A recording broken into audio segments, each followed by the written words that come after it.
Et nous recevons Hervé Juvin, écrivain, essayiste, candidat du Rassemblement national aux élections européennes. Vous avez entendu cette revue de presse internationale. Franchement, le Brexit était-il une bonne idée, Hervé Juvin ? Je ne sais pas si le Brexit était une bonne idée. Bien heureux ceux qui y voient clair aujourd'hui. On voit bien que les enjeux internes se mêlent aux enjeux européens. Très clairement, le Labour et beaucoup au Labour sont en train de chercher l'occasion de faire tomber Theresa May.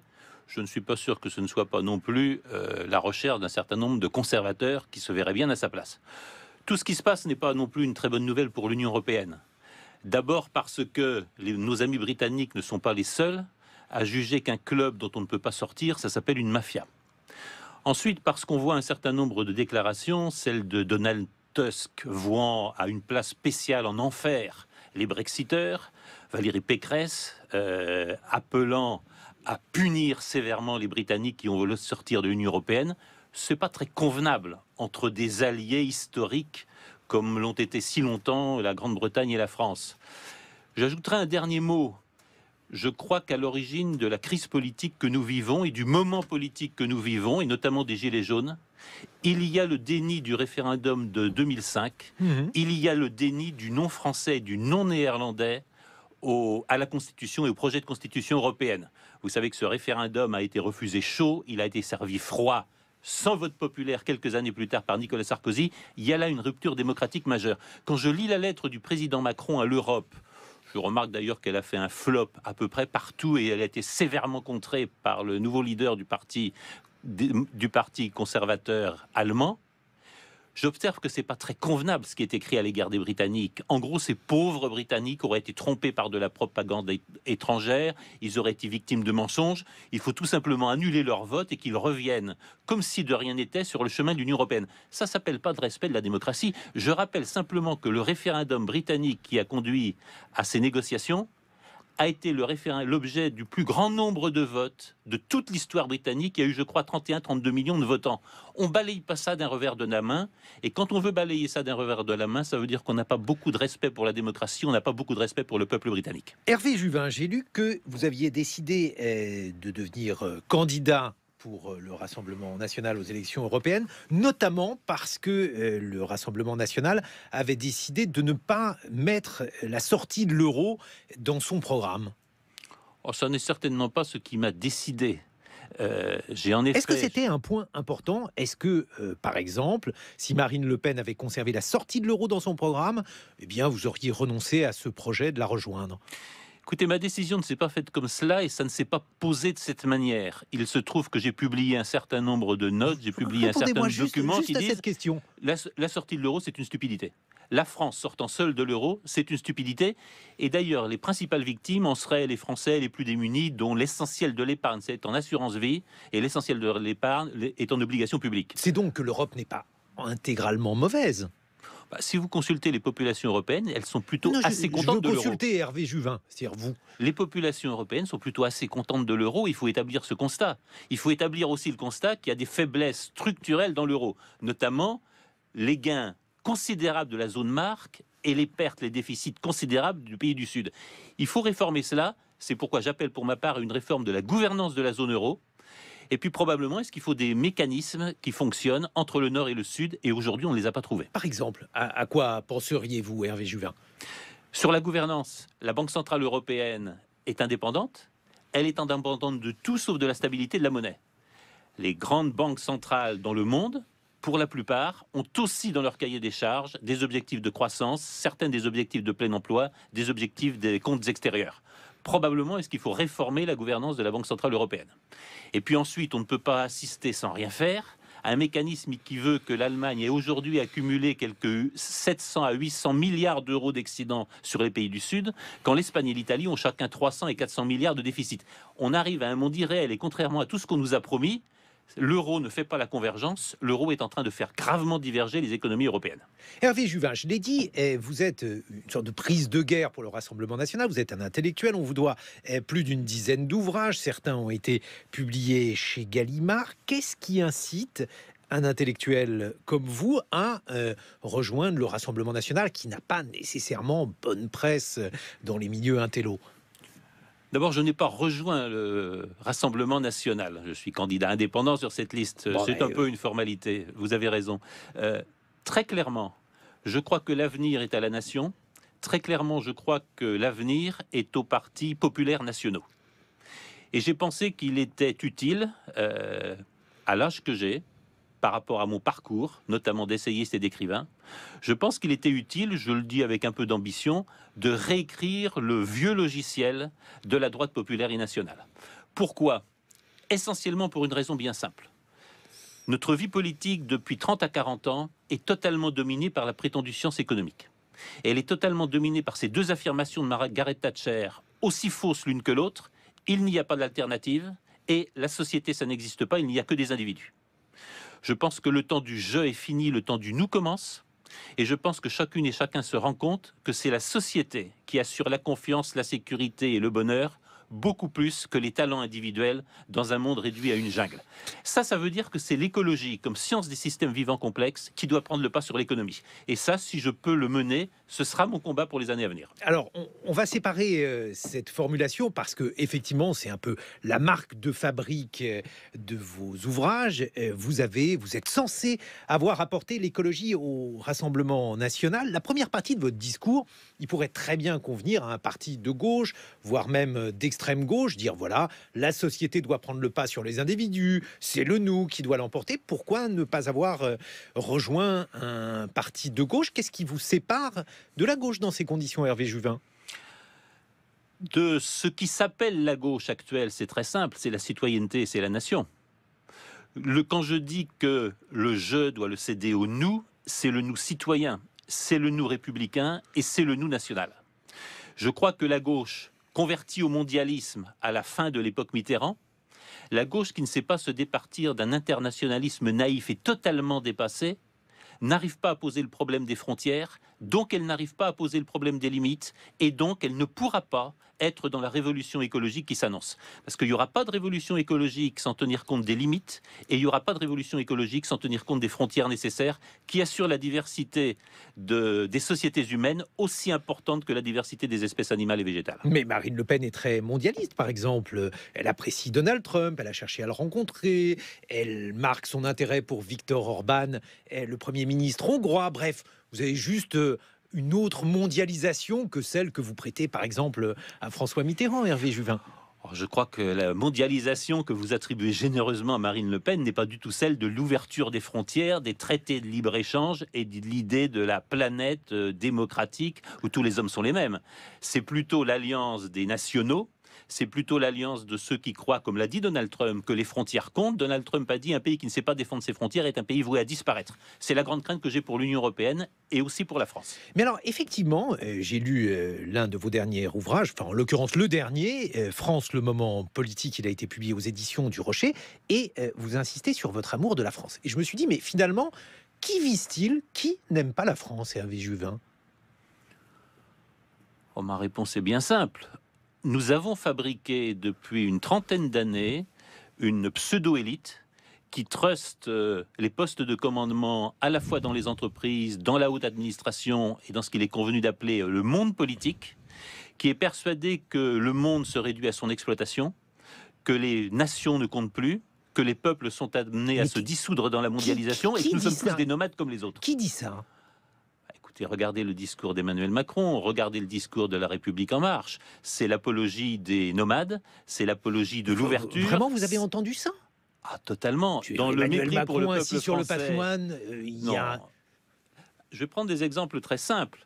La concentration de la fiscalité sur la propriété foncière et immobilière s'aboutit à fragiliser ce lien, j'ai envie de dire, séculaire des Français avec leurs terres, avec leurs propriétés.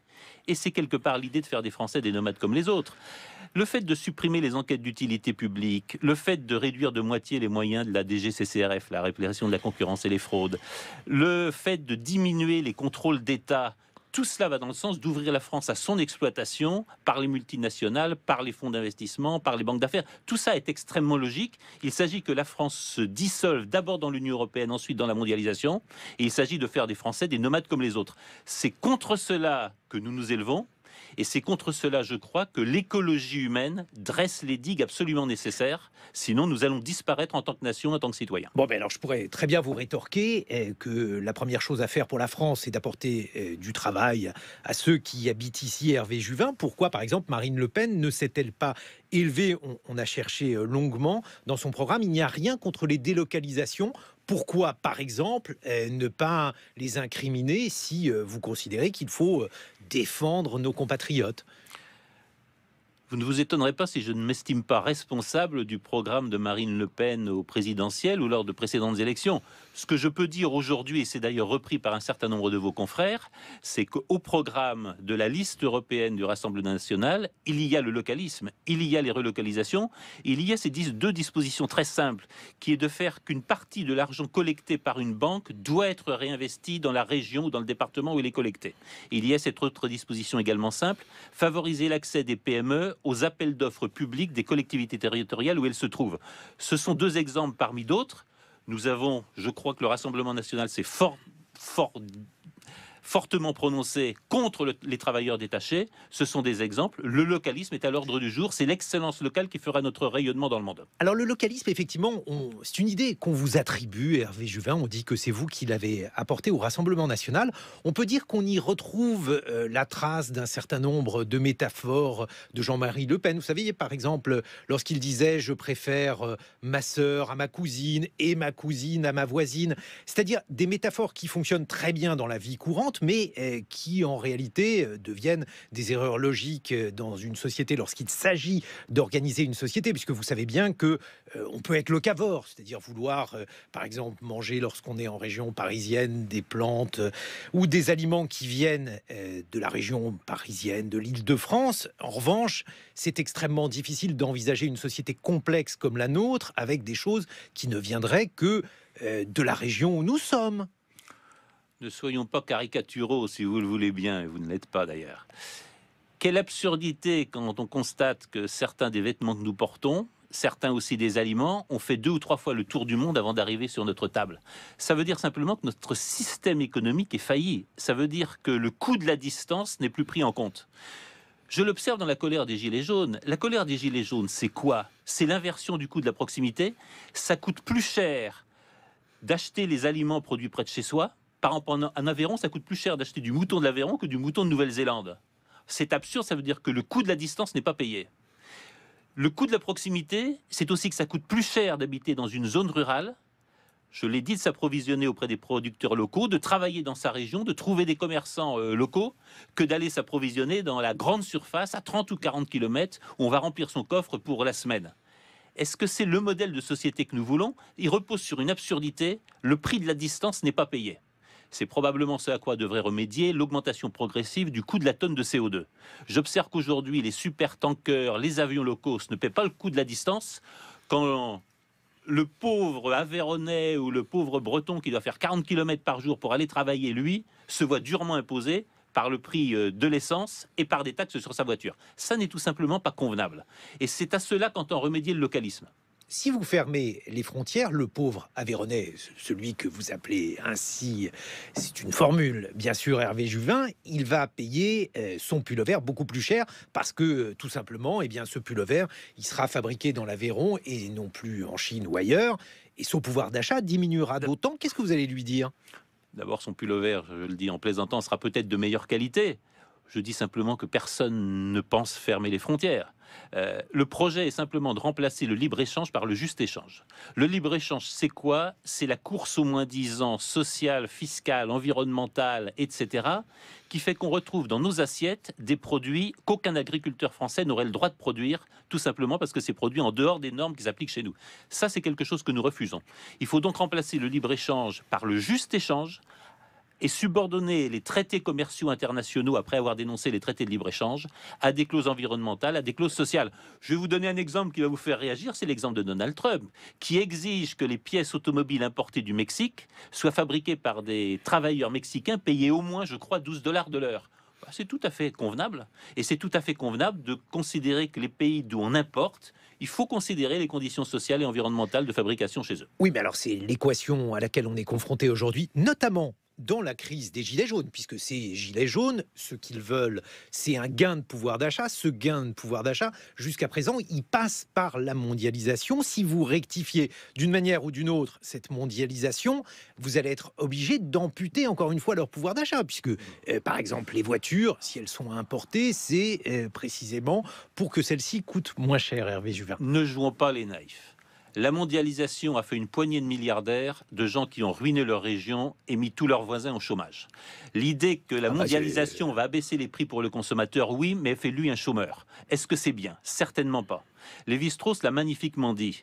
Pour tout organisme et pour toute société, il y a un degré optimum d'ouverture et il y a aussi un certain degré de fermeture. Et selon les époques, il faut plus ou moins ouvrir, il faut plus ou moins fermer. Je ne rêve absolument pas d'une société fermée. Je ne rêve absolument pas de fermer les frontières. Je dis simplement que le juste échange permettrait de répondre à une grande partie des manifestations des Gilets jaunes. Je vais vous contredire sur un point. Je ne crois absolument pas à l'interprétation, d'ailleurs l'interprétation d'Emmanuel Macron lui-même. Les Gilets jaunes, ce sont des revendications économiques, on va les satisfaire par le SMIC, etc. Je pense qu'il y a pas forcément mal d'avoir des revendications économiques. Que dans la colère des Gilets jaunes, il y a quasiment une révolte anthropologique qui s'est muée chez certains en haine anthropologique. Cette révolte anthropologique, qu'est-ce que vous voulez dire? Je l'entends traduire dans les meetings. Tout simplement, le cri qui réunit des milliers de Français, c'est « on est chez nous ». On est chez nous, ça veut dire on ne veut pas être embêté. On a le droit de rester là où on a choisi de vivre. On a le droit d'y vivre selon nos coutumes, selon nos traditions. Personne ne dénie ce droit aujourd'hui en France. Bien sûr. Vous avez entendu Emmanuel Macron parler de ces Français réfractaires au changement. Ils ont bien raison d'être réfractaires au changement. Vous avez entendu Emmanuel Macron dire les Français doivent s'aligner sur les schémas mondiaux, libre-échange, etc. Les Français ont bien raison de vouloir demeurer français. Et la formule la plus révolutionnaire du moment, c'est « je conserverai ». Est-ce que vous ne vous créez pas, Hervé Juvin, à la manière d'autres partis d'ailleurs, est-ce que vous ne vous créez pas des ennemis imaginaires? Est-ce qu'il y a véritablement quelqu'un qui veut entreprendre une contre-révolution anthropologique en France? Alors Emmanuel Macron a une politique économique, d'autres candidats en ont une autre, mais Emmanuel Macron ne demande pas, sauf erreur de ma part, aux Français de cesser de vivre comme des Français. Je ne suis absolument pas adepte de la théorie du complot, mais je constate que l'intérêt des multinationales, je constate que le pouvoir des entreprises, absolument délirant par rapport à tout ce que l'on a connu. Il faut se rappeler ces 2 ou 3 entreprises américaines dont le capital est de plus de 1000 milliards de dollars. Il faut voir ce que ça représente. Il faut voir le pouvoir des grandes fondations. La Gates Foundation, par exemple, est plus riche que 160 des États dans le monde.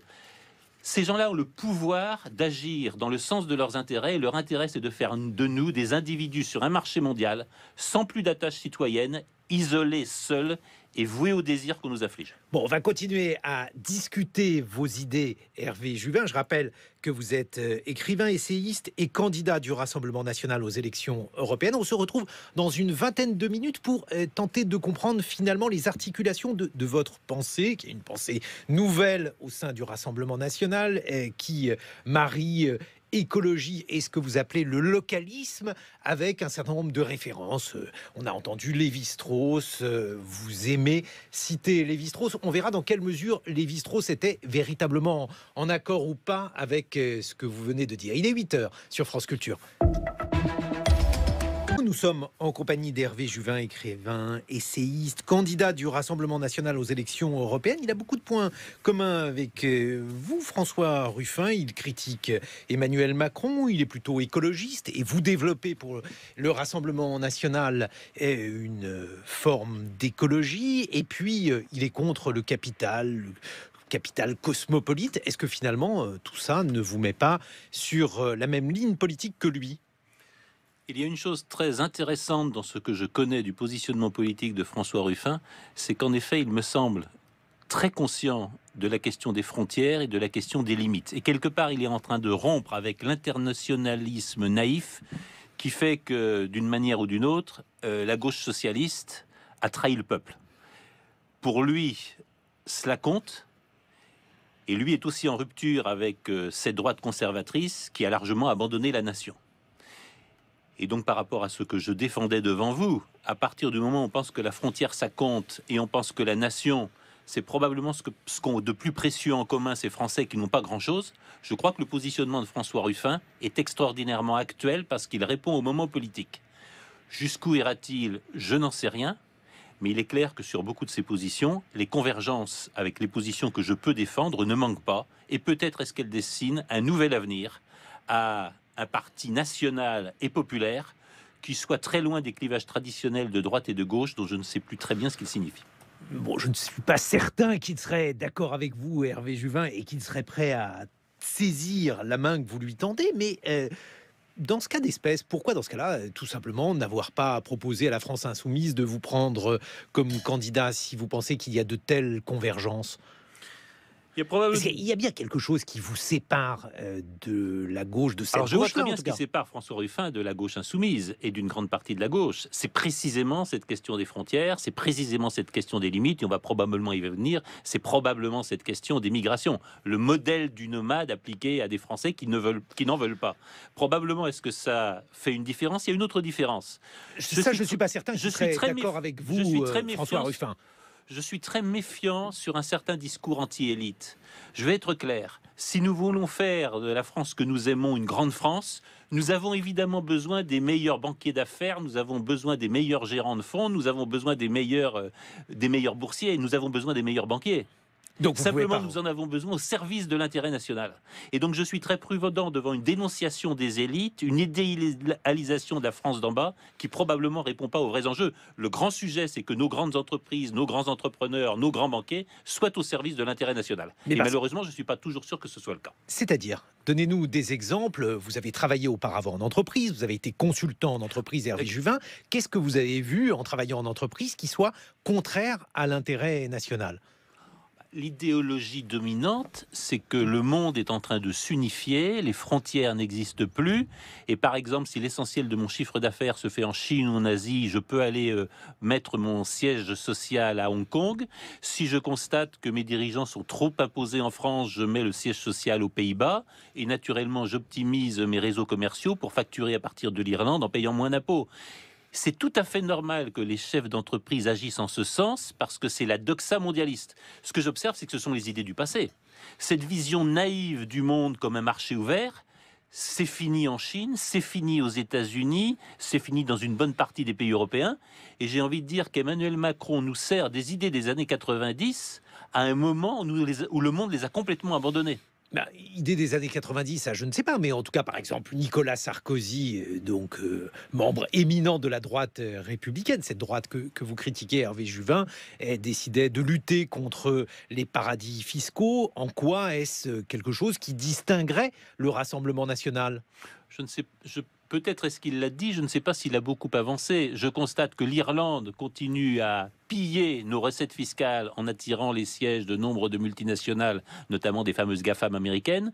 Je constate qu'un certain nombre de pays, comme les Pays-Bas, continuent d'attirer nombre de dirigeants à cause d'une fiscalité très attractive. Je constate que si Nicolas Sarkozy a voulu agir, il n'a pas obtenu beaucoup de résultats dans ce domaine.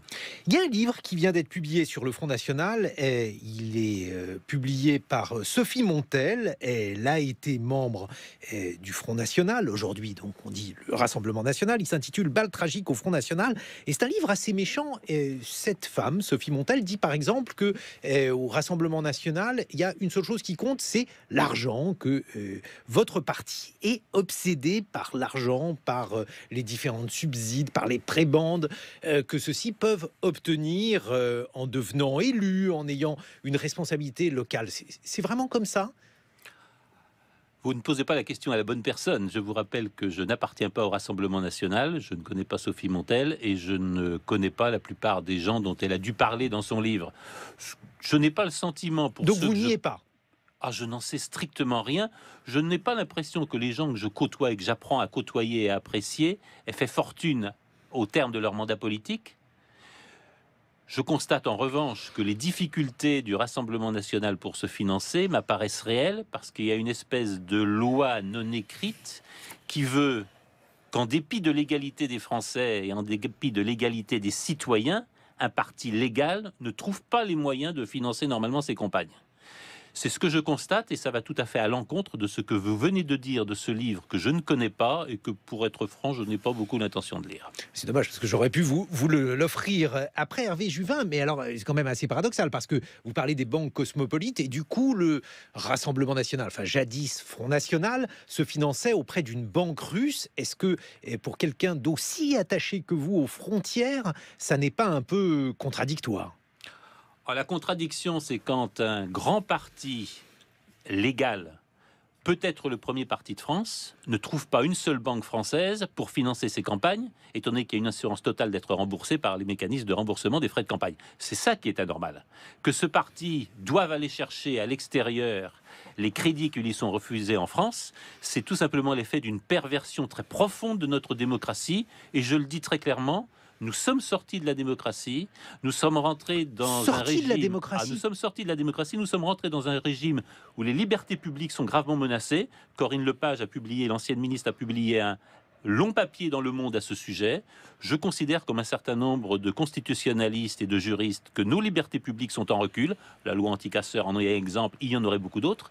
Et je constate que l'étranglement financier des partis dont est également victime la France insoumise est tout simplement non démocratique. Mais alors, il n'est pas possible que des partis légaux représentant des millions de Français ne trouvent pas de manière totalement normale les moyens de se financer en France. On peut commenter tel ou tel point, mais au point de dire qu'on est sorti d'un système démocratique, est-ce que, pour un intellectuel comme vous, ça n'est pas perdre le sens de la mesure, Hervé Juvin? Oh, je pense que tout ce qui est excessif est insignifiant. Je pense que nous sommes sortis de la démocratie pour 2 ou 3 raisons. Nous sommes rentrés dans le capitalisme de l'obéissance. Nous le voyons très clairement à travers un certain nombre des déclarations du gouvernement d'Emmanuel Macron. La France serait une entreprise. On voit bien le rêve de licencier ces Français qui ne veulent pas se conformer et qui ne veulent pas s'adapter au changement. On voit bien l'idée de remplacer des Français indociles, susceptibles de se mettre en grève, par des migrants qui, eux, seront totalement soumis au régime d'esclavage qu'on veut leur imposer. Pourtant, j'ai pas l'impression qu'Emmanuel Macron ait accueilli beaucoup de migrants dont il voudrait, c'est votre point de vue, Hervé Juvin, faire des esclaves. L'idéologie dominante est celle-là. L'idéologie dominante, je suis très méfiant sur l'idée de bouclier social qui est présente dans la lettre sur l'Europe. Avec le bouclier social, ça peut être une excellente manière de revenir sur les acquis sociaux nationaux. Nous sommes sur un détricotage à la fois des libertés publiques et des systèmes de protection sociale que les combats des Français ont conquis. Mais c'est exactement le contraire de ce qui se passe. Regardez, je peux vous offrir aussi le journal L'Humanité. Vous savez, en plus, l'Humanité a des problèmes actuellement. Il y a un très bon papier aujourd'hui sur l'examen de ces mineurs isolés auxquels on fait un âge osseux pour les renvoyer chez eux si ils sont décrétés mineurs par cet examen, Hervé Juvin. Et on voit... tout l'acharnement pour renvoyer ces migrants chez eux, c'est le contraire de la situation que vous décrivez. Je ne parlerai pas d'un acharnement pour envoyer ces migrants chez eux. Ce que les Français constatent, c'est que, et je vais revenir sur le déni de démocratie, les migrations de masse auxquelles nous sommes confrontés ont été l'objet d'un formidable déni de démocratie depuis 40 ou 50 ans. On a d'abord dit qu'il ne se passait rien, ils étaient là pour repartir. Ensuite, on a dit que s'il se passait des choses, c'était la faute des Français, le ridicule rapport tout récent du Conseil d'État, et que c'était aux Français de s'adapter à ceux qui venaient chez eux. Vous évoquez une grande dureté dans le traitement des migrants. Celles et ceux qui constatent l'évolution de la population française, tout simplement dans la rue, ne le constatent pas. Et je dis cela en pensant aux migrants installés ici, qui ont trouvé du travail et qui sont intégrés, qui sont les premiers à dire « Attention, il y a un risque de désintégration en France ». Ce risque de désintégration en France, il est en train de porter atteinte à la société française et à la civilisation française. Ne nous y trompons pas, ceux qui veulent venir du monde entier, c'est bien parce que c'est la France et parce que nous sommes français. Mais nous sommes en train de laisser cette identité se dissoudre et les particularités de notre société et de notre civilisation disparaître. Mais excusez-moi, Hervé Juvin, vous voyez bien que l'Allemagne a accueilli 1 million de migrants, la France peine à en accueillir 30 000. Le gouvernement d'Emmanuel Macron a été particulièrement dur à l'égard des migrants qui souhaiteraient s'installer en France. Bref, vous êtes un intellectuel, vous savez très bien que on ne peut pas juger sur des préjugés une situation sociale. Il n'y a pas aujourd'hui d'invasion en France. Je vous laisse à votre affirmation. Quand vous sortez tout simplement dans la rue à Paris, quand les femmes... Qu'est-ce que vous appelez un migrant, Hervé Juvin ?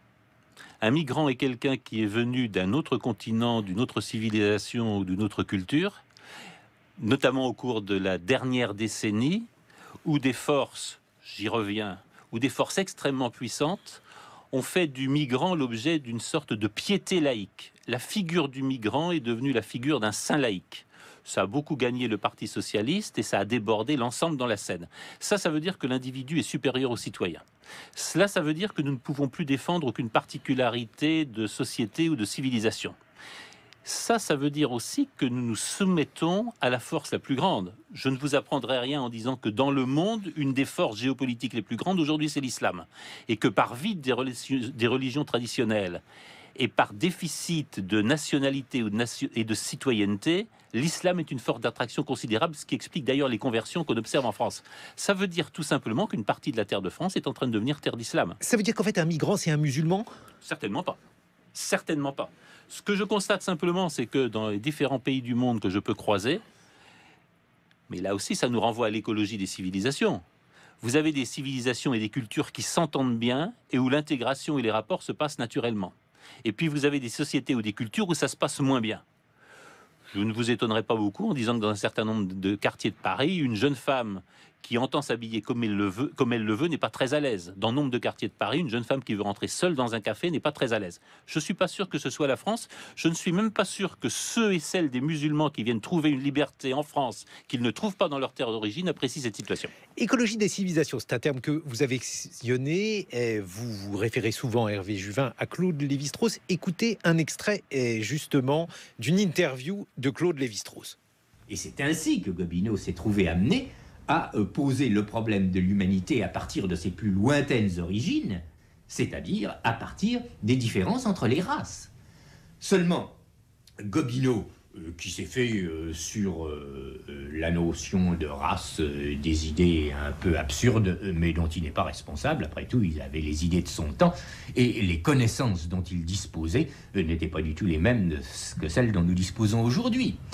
Mais il a conçu ce grand schéma d'une humanité originellement très diversifiée, cette diversité apparaissant dans la structure anatomique, dans la couleur de la peau, dans la forme des cheveux, c'est-à-dire dans les différences raciales, mais auxquelles ne s'attachaient pas des différences de supériorité ou d'infériorité. Au fond, dans la pensée de Gobineau, toutes les races sont égales, chacune a des aptitudes particulières et dont elle est le dépositaire privilégié. Et toute l'histoire de l'humanité, c'est pour lui la fusion progressive de cette originalité raciale primitive vers un état de confusion qui est un état d'infériorité, mais qui est un état de dégénérescence dans sa pensée inéluctable. La voix de Claude Lévi-Strauss. Alors, je ne vous fais aucun procès d'intention, Hervé Juvin, mais je me suis dit en vous lisant, alors par exemple en lisant France, le moment politique, votre dernier ouvrage publié aux éditions du Rocher, je me suis demandé si finalement vous n'étiez pas en accord avec le Gobineau, qui était un auteur du 19e siècle, bon auteur, mais complètement dépassé, qui a donné à son corps défendant probablement lieu à différentes interprétations racialistes. C'est lui qui, notamment, a donné son essor à toute une pensée raciste, mais il était mort et évidemment, on ne sait pas ce qu'il en aurait pensé. Est-ce que finalement, toute votre écologie des populations, ça n'est pas un excellent discours pour le 19e ? Renvoyez-moi à 2 siècles précédents. Je crois que tout a profondément changé. Gobineau, ça a été bien dit par Claude Lévi-Strauss, avait les idées de son temps. Je pense qu'aujourd'hui, ceux qui croient réellement qu'il y a une quelconque supériorité d'une race sur les autres sont vraiment très très peu nombreux. Je pense que ces idées-là ont très largement disparu d'Europe. Je crois que ce dont vous parlez et ce dont il est question, c'est complètement différent. Il s'agit des singularités culturelles, des singularités de civilisation, dont je pense que si elles disparaissaient, elles font perdre une richesse essentielle à l'humanité. Elles sont le fruit de quoi? Elles sont le fruit des établissements humains dans des situations climatiques, géographiques, écologiques complètement différentes. Les communautés humaines se sont adaptées à ces conditions. C'est ça qu'a fait la merveilleuse diversité des cultures que nous connaissons et qui est menacée par l'uniformisation de la globalisation. Mais alors ça, c'est un discours différentialiste que l'extrême droite a depuis longtemps, notamment dans la revue Éléments, et vous êtes membre du comité de rédaction de la revue Éléments. Non, j'y publie, je ne suis pas membre du comité. Alors, tout cas vous y publiez, pardonnez-moi. La revue Éléments est une revue différentialiste. Elle se sert de Claude Lévi-Strauss. Alors bon, je ne suis pas du tout certain que Claude Lévi-Strauss aurait été d'accord avec ce différentialisme-là, mais en tout cas, vous voyez bien que là aussi, c'est quelque chose de profondément démenti par les faits pour deux raisons. D'abord parce que la notion de race, d'ethnie est une notion qui est parascientifique. Elle n'a aucune assise. Et ensuite, on voit bien que les aptitudes des individus, je parle des individus et pas des groupes, sont strictement équivalents, quelle que soit leur origine, Hervé Juvin. Voyager en Afrique ou voyager en Asie, voyager en Amérique du Sud, dire que la notion d'ethnie n'a aucun contenu, c'est un contenu culturel et c'est un contenu d'adaptation à un milieu local. Je ne parle pas d'anthropologie. Hein. Ah oui, d'accord. Ce sont des notions extrêmement consistantes, y compris au niveau politique. Je ne vous rappelle pas les drames du suffrage universel en Afrique, puisque ça aboutit à ce que l'ethnie la plus nombreuse gagne toujours les élections. Mais nous n'allons pas entamer un débat là-dessus. Alors là, c'est encore différent. Mais disons, ce que je veux dire par là, c'est que ce différentialisme qui prête à des groupes humains, qui sont en réalité des groupes chimériques, même si les êtres humains ont le droit de croire en des chimères. Mais l'idée selon laquelle il y aurait une différence intrinsèque au groupe humain est une idée qui est profondément balayée aujourd'hui par la science. Je n'ai pas dit qu'il y avait de différence intrinsèque au groupe humain, parce que ce différentialisme, chez moi, il est national. La nation, c'est quoi? La nation, c'est ce qui fait de l'unité interne à partir d'une certaine diversité. J'ai bien dit d'une certaine diversité. Et la nation, c'est quoi? J'ai le sentiment que par rapport au chaos et à la confusion qui menace, la nation, c'est tout ce qui précisément permet d'intégrer des gens dont les origines, dont les provinces, dont les régions sont différentes, dans un tout commun. J'ai très peur que quand vous ouvrirez le couvercle de la nation, vous recueilliez précisément ce que vous craignez. Quand il n'y a plus la citoyenneté, on se différencie par quoi? Eh bien par leur religion, et bien par les origines. J'ai très peur qu'à déconstruire le cadre national et la citoyenneté, on aboutisse à ce retour du refoulé que vous évoquez, qui semble vous faire peur. J'aurai un dernier point. Contrairement à ce que vous dites... Je considère juste que le différentialisme est une fable. Contrairement à ce que vous dites, vous n'allez pas nier qu'il y a des différences de culture et de civilisation. Je nie pas vous n'allez pas l'anthropologie. nier qu'une partie de la merveilleuse richesse humaine, elle est faite de cette diversité. Et je suis inquiet quand une certaine globalisation, un nomadisme généralisé, aboutit à faire de tous et de tous les mêmes. C'est ce que je reproche beaucoup, notamment aux thèses de M. Hariri, l'idée que l'humanité vers son unité. Je pense que c'est le contraire qui est en train de se passer. Yuval Noah Je crois que nous sommes en train d'assister à une insurrection de la différence. Je crois partout dans le monde ce qui se passe, c'est le retour de ces différences vitales qui font précisément la valeur de l'humanité. Moi, je pense précisément l'inverse. Je pense au contraire que la postmodernité, c'est-à-dire le moment auquel nous nous référons aujourd'hui, et pas le moment Gobineau qui est le moment du 19e, on a affaire au dernier sursaut. Et vous voyez bien finalement que lorsque vous évoquez par exemple les identités régionales, elles reposent finalement sur un bricolage très sympathique. J'aime beaucoup la Drôme, j'aime beaucoup le Dauphiné, j'aime beaucoup l'Isère, mais on voit bien qu'en dehors des ravioles, il y a beaucoup de choses qui a changé depuis le 19e, Hervé Juvin. Ce que vous êtes en train de dépeindre, pour moi, c'est un cauchemar totalitaire qui conduit à la fin de l'humanité. Rien que ça? Tout simplement parce que si tous les hommes doivent aller vers le même modèle de consommation, vous savez très bien qu'il faut 4 ou 5 planètes. Vous savez très bien que le modèle de consommation diffusé par les multinationales et diffusé par l'intérêt marchand, il condamne simplement toutes les ressources naturelles. C'est la raison de mettre l'écologie comme principe politique majeur. C'est la raison de ce différentialisme que vous m'imputez, à mon sens, à tort. J'essaie de respecter la diversité des cultures, qui est la diversité des désirs et qui est la diversité des modes de consommation. Nous ne serons sauvés que par la diversité humaine. Si tous les hommes désirent la même chose sur la planète et s'ils sont 10 milliards, c'en est fini de l'histoire humaine. Or, jusqu'ici, les cultures et les civilisations, c'était d'abord la diversité des désirs et des modèles de bonne vie. Ce que je regrette dans nos sociétés occidentales, c'est que nous soyons incapables de proposer des modèles de bonne vie. Le seul modèle, c'est celui qui nous est imposé par la publicité, par les multinationales et par le monde des GAFAM. Mais alors, il y a un auteur qui dit strictement l'inverse de vous, il est plus ancien que Gobineau, c'est Montesquieu. Pour Montesquieu, il y a le doux commerce, c'est les multinationales qui justement empêchent les individus de faire la guerre, parce que lorsque les individus font du commerce, c'est ce que dit Montesquieu, il ne faut pas la guerre. Et puis Montesquieu dit effectivement qu'il y a des différences entre les peuples, liées au régime politique, liées aussi au climat. C'est à mon avis la partie chez Montesquieu qui a le plus mal vieilli. Est-ce que ça n'est pas une manière finalement de dire que ce commerce que vous méprisez, alors que vous avez travaillé en entreprise, on est beaucoup à avoir travaillé en entreprise, Hervé Juvin, et c'est important d'apporter du travail aux hommes, eh bien, ce doux commerce, il permet aux individus de coopérer au-delà, effectivement, des frontières. Mais en quoi est-ce quelque chose de critiquable ? Je crois que Bernanos a écrit que quand le monde est saisi par la technique, la liberté meurt. Je pense cela du commerce. Si c'est le commerce qui devient la loi du monde, la liberté et la politique aussi meurent. Ma réponse sera très simple. Quelle blague que cette idée que le commerce assure la paix. Le commerce, c'est la guerre par d'autres moyens. Le commerce est capable de supprimer la paix entre les peuples. C'est la même stupidité que les démocraties ne se font jamais la guerre. Les démocraties peuvent aussi se faire la guerre parce que des mouvements populaires peuvent conduire à la guerre. Je crois que nous sommes très largement sortis de cela et le monde entier est en train d'en sortir. Regardez partout la dénonciation des traités de libre-échange. Regardez quelles sont les le démocraties qui se font la guerre, Hervé Juvin? Vous voyez bien que les États-Unis sont le pays qui a été le plus souvent en guerre au cours du XXe siècle, et les États-Unis sont le pays qui a initié le plus grand nombre de guerres. J'imagine qu'il y a une partie des guerres du XXe siècle dont vous approuvez l'existence. J'imagine que vous n'auriez pas été heureux si... Certainement pas les interventions en Afghanistan, en Irak, en Libye, en Syrie, et la liste pourrait être longue. Est-ce que le Venezuela viendra s'y ajouter? Ce que je voulais dire, c'est que c'est une fable que le commerce attire la paix. Le commerce est tout aussi susceptible d'attirer la guerre.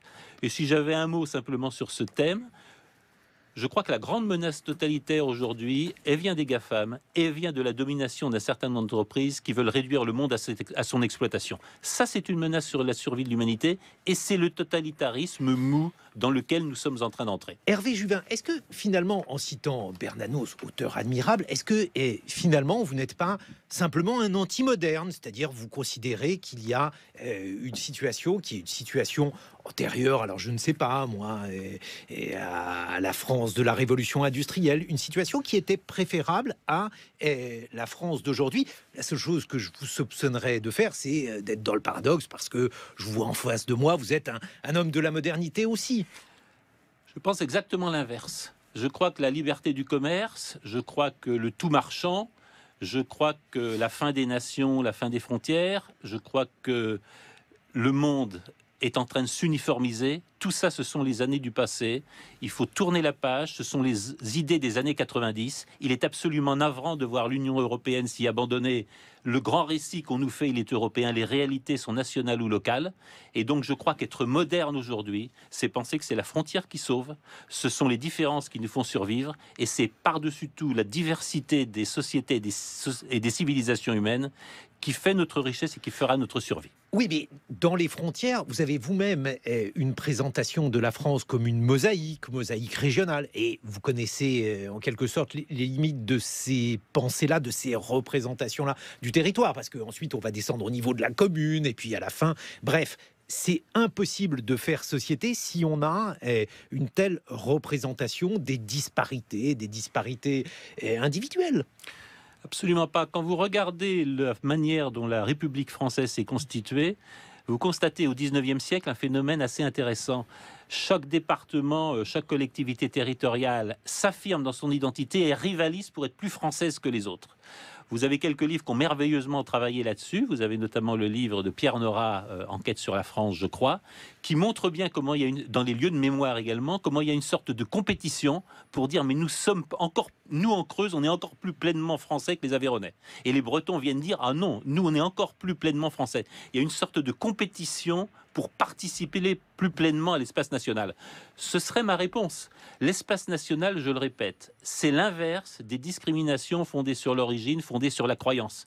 Mais ça veut dire que la nation travaille à la citoyenneté, considère le citoyen au-dessus de l'individu et sache conserver sa frontière. Mais ça veut dire aussi que ce régionalisme-là, ce sont des communautés imaginaires. C'est pas péjoratif, une communauté imaginaire. Ça veut juste dire que quelqu'un qui n'est pas né en France peut dire je suis français depuis que la France s'est faite. Ça veut dire aussi, Hervé Juvin, que on n'est pas du tout dans la préférence nationale, mais dans une forme de possibilité nationale très éloignée finalement du programme du Rassemblement national. Oh, je vous mettrai à l'aise. J'avais utilisé la formule lors d'un discours récent à Fréjus. Je crois qu'il est définitivement et totalement français pour moi celui qui fait passer la France avant Rome ou la Mecque, avant Jérusalem ou Moscou. Je m'en tiens à cela. Je crois que celles et ceux pour qui la France est le bien le faire des ennemis. Je crois que celles et ceux pour qui la France est le bien le plus précieux, celles et ceux qui sont capables de sacrifier quelque chose, de se battre pour le projet français et pour l'identité de la France, ceux-là sont pleinement français. Je pense que c'est une définition qu'on n'aurait pas reniée au moment des années 50, où, je vous rappelle, nombre de ministres du gouvernement français étaient africains, de Houphouët-Boigny à Léopold Ségar Senghor. Nombre de ministres français étaient d'origine maghrébine. Ce sont des temps qu'on a oubliés, mais cette grande France-là, à la fois très forte de son identité, très ouverte au monde, c'est probablement celle qu'il faudrait reconstruire. Mais alors, bon, la dernière partie de votre discours, on l'entend bien. Encore une fois, je ne suis pas certain que Jean-Marie Le Pen, bref, le canal historique du Front National, ait adhéré à tout cela. Mais au-delà de ça, pourquoi vouloir se chercher des ennemis, Hervé Juvin? Pourquoi vouloir chercher à tout prix des gens qui en veulent aux frontières, qui en veulent... Parce que finalement, personne aujourd'hui ne manifeste en France contre les frontières. C'est pas quelque chose qui est si fréquent que ça. Oui, il y a des no-borders, mais ces gens-là sont une petite minorité. Vous me surprenez beaucoup parce que je crois que vous lisez la presse et vous devez même quelquefois écouter la radio. J'entends à peu près partout le même refrain: la frontière c'est fini, le libre-échange c'est l'avenir, chacune et chacun doit aller chercher partout dans le monde les meilleures opportunités, nous sommes tous des hommes comme les autres, etc., etc. Je crois que ce discours de la confusion et de l'indifférenciation, pour moi, c'est le lit ouvert à un nouveau totalitarisme.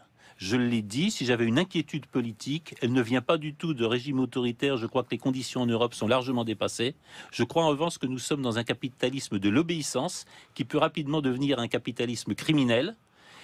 Et je pense que c'est la première menace que nous devons affronter aujourd'hui en France et en Europe. On l'a entendu, et votre crainte, c'est celle de l'indifférencier. Merci Hervé Juvin d'avoir exposé votre conception du moment que nous traversons. France, le moment politique, c'est votre livre publié aux éditions du Rocher.